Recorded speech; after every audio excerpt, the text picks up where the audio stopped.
What would Halloween be without a ghost story? This one takes place at what was Houston's largest brewery complex. The Magnolia Brewery, it started out as Houston Ice and Brewery Company in the late 1800s, and it was Houston's largest ice and brewery company, and eventually encompassed about 10 buildings on both sides of Buffalo Bayou. We're inside the brewery tap, which is part of the Magnolia Brewery building, which was built in 1912 by H.C. Cook and Company. To understand the ghost story at the brewery tap, start with a former bartender named Kathy in the late 1990s. And when she started working here, she was already sensitive to the paranormal, and she kept telling the customers that she could feel a presence. And she said it was a friendly presence. It wasn't an evil presence, it was a friendly presence. And she had heard the story about a Ice and Brewery Company employee who had been killed when a keg had fallen over on him accidentally. And so she tried different names for this presence and finally decided that it was William. So William is known as the barmaid's best friend.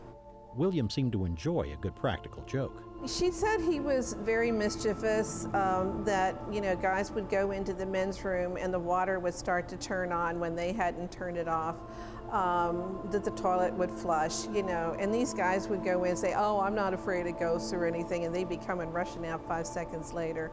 He'd come up and people could feel him while they were sitting at the bar. Maybe a glass would get knocked over. Several people have experienced William. This is supposed to be an apparition, the gold coming down here of William kind of hovering around Mike Farrell, who was a very regular customer here, and Mike was sitting down at the end of the bar. I started doing ghost tours coming here 2 years ago, and we had people report all sorts of actions. Yes, William is definitely here, when he wants to be. William's finest moment came late one night after closing time. Everybody would be gone after 2 o'clock. She'd have to clean everything up, and usually around 3 or 4 o'clock in the morning, she would go in the back and turn off the breaker box, which, because it's an old building, all the lights would go off. And she began to walk from behind the bar toward the front door, and she would always look out the windows to make sure that there was nobody lurking around on the street.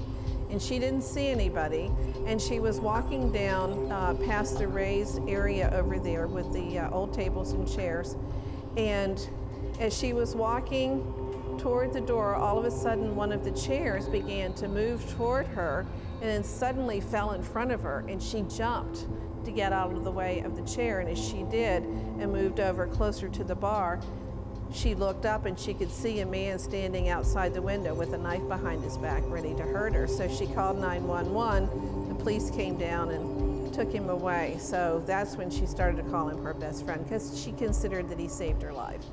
Since Kathy left, William is not as active, but there is still one thing that gets him going. He just doesn't like to talk to anybody but Kathy, unless I have a particularly pretty lady in the group, and I'll point the meter toward her. I mean, he won't talk to me, but I'll point the meter toward a pretty lady, and the meter just goes insane. And then I usually let her kind of cuddle the meter, and that makes William really happy. Well, that's it for this week. Thanks for watching. We'll see you next time on Postcards from Texas. Mailman bring a postcard yesterday.